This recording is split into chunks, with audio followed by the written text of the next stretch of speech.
بن نون علیہ السلام 1350 قبل مسیح میں مصر میں پیدا ہوئے اور ان دنوں وہاں فرعون کی حکومت تھی۔ آپ علیہ السلام کا بنی اسرائیل سے تعلق تھا اور حضرت موسیٰ علیہ السلام کے خادم خاص بھی تھے۔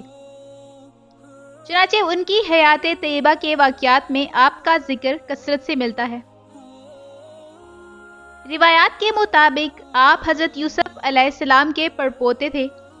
حضرت یوشع بن نون علیہ السلام کے بارے میں لوگ کم ہی جانتے ہیں، کیونکہ اللہ تعالیٰ نے قرآن کریم میں آپ کا بطور نبی ذکر نہیں فرمایا اور نہ ہی کہیں آپ کا نام آیا ہے۔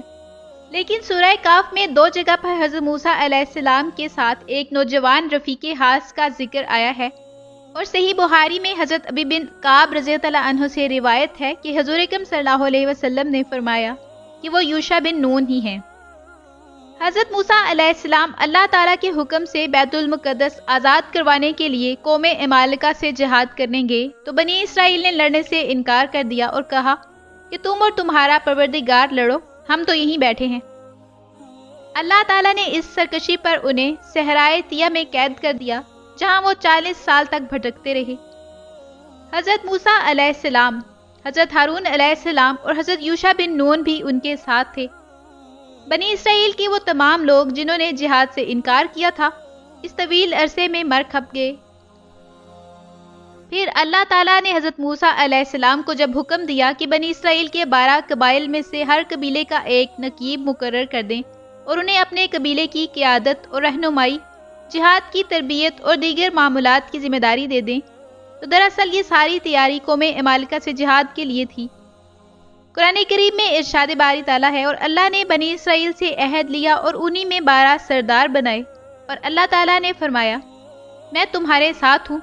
اگر تم نماز قائم کرو، زکوٰۃ ادا کرو اور میرے رسولوں پر ایمان لاؤ، ان کی توقیر کرو، اللہ کو قرض حسنہ دو، تو میں تم سے تمہاری برائیوں کو دور کر دوں گا اور تم کو ایسے باغات میں داخل کروں گا جن کے نیچے نہریں بہتی ہوں گی۔ بس جس نے تم میں سے اس کے بعد کفر کیا تو بے شک وہ سیدھے راستے سے گمراہ ہوا۔ حضرت موسیٰ علیہ السلام نے اللہ تعالیٰ کے حکم کے مطابق 12 قبائل میں سے 12 سردار منتخب کیے اور حضرت یوشع بن نون علیہ السلام کو ان سب کا سپہ سالار مقرر کر دیا۔ ابھی وادی طیہ کی سزا کی مدت پوری بھی نہیں ہوئی تھی کہ پہلے حضرت ہارون علیہ السلام اور پھر 2 سال بعد حضرت موسیٰ علیہ السلام انتقال فرما گئے۔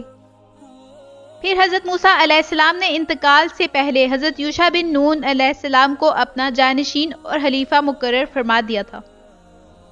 کئی مفسرین نے لکھا ہے کہ انہیں نبوت بھی عطا کی گئی تھی۔ حضرت یوشع علیہ السلام نے سپہ سالار کی حیثیت سے بیت المقدس کی آزادی کے عظیم مقصد کو سامنے رکھتے ہوئے بنی اسرائیل کی جنگی تربیت زور و شور سے جاری رکھی۔ بنی اسرائیل کو وادی طیہ میں اللہ تعالیٰ کی جانب سے من و سلوہ مل رہا تھا۔ ان کی کوئی معاشی سرگرمی تو تھی نہیں، سو انہوں نے اپنا زیادہ تر وقت فن حرب سیکھنے میں صرف کیا اور جلد ہی جنگی داؤ پیچ میں مہارت حاصل کر لی۔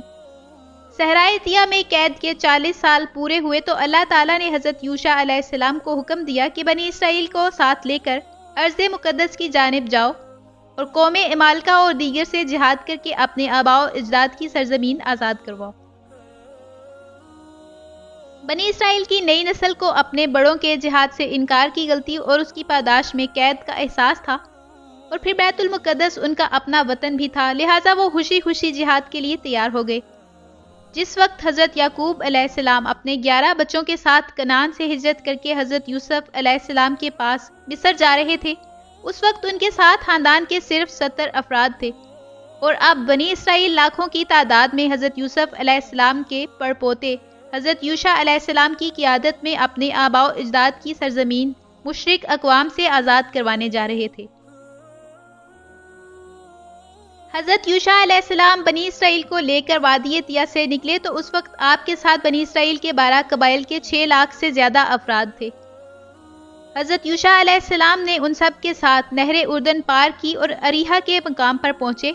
جو سب سے بلند اور مضبوط فصیلوں والا قلعہ تھا۔ بنی اسرائیل نے 6 ماہ تک اس کا محاصرہ جاری رکھا اور پھر ایک دن قلعے کی دیوار کا کچھ حصہ گرا کر شہر میں داخل ہو گئے، جہاں گھمسان کی جنگ ہوئی۔ جنگ کے بعد قوم عمالقہ کو شکست دے دی اور اس کے بعد کنعان کے دوسرے شہروں کو فتح کرتے ہوئے ارض فلسطین میں داخل ہو گئے۔ اس طرح اللہ تعالیٰ نے اپنا وعدہ پورا کرتے ہوئے کنعان، فلسطین اور شام تک کا پورا علاقہ بنی اسرائیل کے حوالے کر دیا۔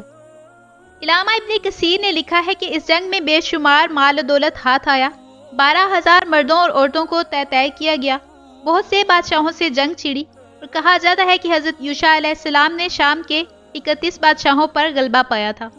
اللہ تعالیٰ نے حضرت یوشع علیہ السلام کی قیادت میں بنی اسرائیل کو زبردست فتح سے ہمکنار کیا اور انہیں ارض مقدس سمیت ان کے آبائی وطن کا مالک بنا دیا۔ اس موقع پر اللہ تعالیٰ نے انہیں حکم دیا کہ جب شہر میں داخل ہو تو مغرور، متکبر اور سرکش لوگوں کی طرح داخل نہ ہو، بلکہ نہایت عاجزی اور انکساری کے ساتھ سر جھکا کر رکوع کی حالت میں توبہ اور استغفار کرتے ہوئے داخل ہو، اور اپنی زبان پر حتیٰ تن کا ورد جاری رکھیں، یعنی ہمیں بخش دے، پھر ہم تمہارے گناہ معاف کر دیں گے، اور جو لوگ نیکیاں کریں گے انہیں اپنی نعمتوں سے مزید نوازیں گے، اور سجدہ شکر بجا لانا، اللہ تمہارے لیے مزید آسانیاں پیدا فرمائے گا۔ سورہ بقرہ میں اللہ تعالیٰ فرماتا ہے، اور جب ہم نے کہا کہ اس بستی میں داخل ہو جاؤ اور اس میں جہاں سے چاہو خوب کھاؤ، اور دروازے میں سجدہ کرتے ہوئے داخل ہونا اور حتیٰ تن یعنی بخشش مانگتے ہوئے داخل ہونا، تو ہم تمہارے گناہ معاف فرما دیں گے۔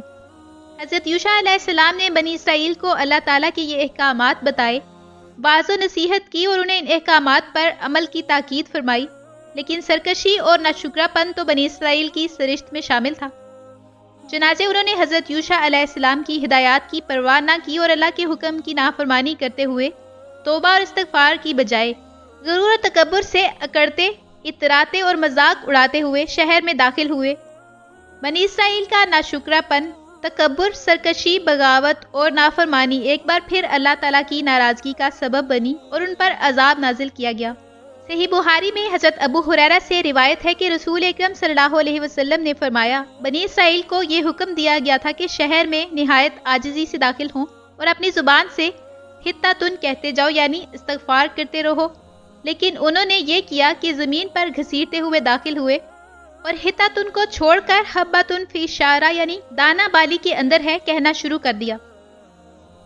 یعنی انہوں نے اللہ تعالیٰ سے توبہ اور معافی کی بجائے گندم اور جو کی فرمائش کر دی۔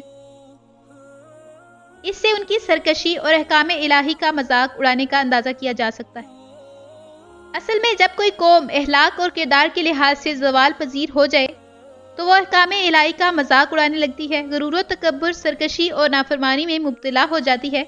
اور اپنے رسولوں کے احکامات ماننے سے انکار کر دے تو پھر آسمانی عذاب کا آنا یقینی ہے۔ بنی اسرائیل پر جو عذاب نازل ہوا وہ طاعون کی شکل میں تھا، جس میں 70,000 لوگ مارے گئے۔ نبی کریم صلی اللہ علیہ وسلم نے فرمایا کہ طاعون اس عذاب کا حصہ ہے جو تم سے پہلے بعض لوگوں پر نازل ہوا۔ تمہاری موجودگی میں کسی جگہ طاعون پھیل جائے تو وہاں سے مت نکلو، اور اگر کسی علاقے کے بارے میں تمہیں معلوم ہو کہ وہاں طاعون ہے تو وہاں مت جاؤ۔ ان میں سے ایک جماعت جو حضرت یوشع علیہ السلام کی ہدایات پر عمل پیرا رہی وہ طاعون سے محفوظ رہی۔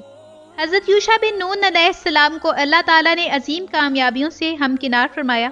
بنی اسرائیل کا ارض مقدس پر قبضہ مضبوط ہو گیا اور وہ اس میں امن اور اطمینان سے رہنے لگے، تو اللہ تعالیٰ نے حضرت یوشع علیہ السلام کو اپنے پاس بلا لیا۔ اس وقت ان کی عمر 127 سال تھی۔ آپ حضرت موسیٰ علیہ السلام کے بعد 27 سال تک زندہ رہے۔ آپ کا انتقال ارض کنعان میں ہوا اور اپنے آباء و اجداد کی قبور مبارکہ کے پاس تدفین ہوئی۔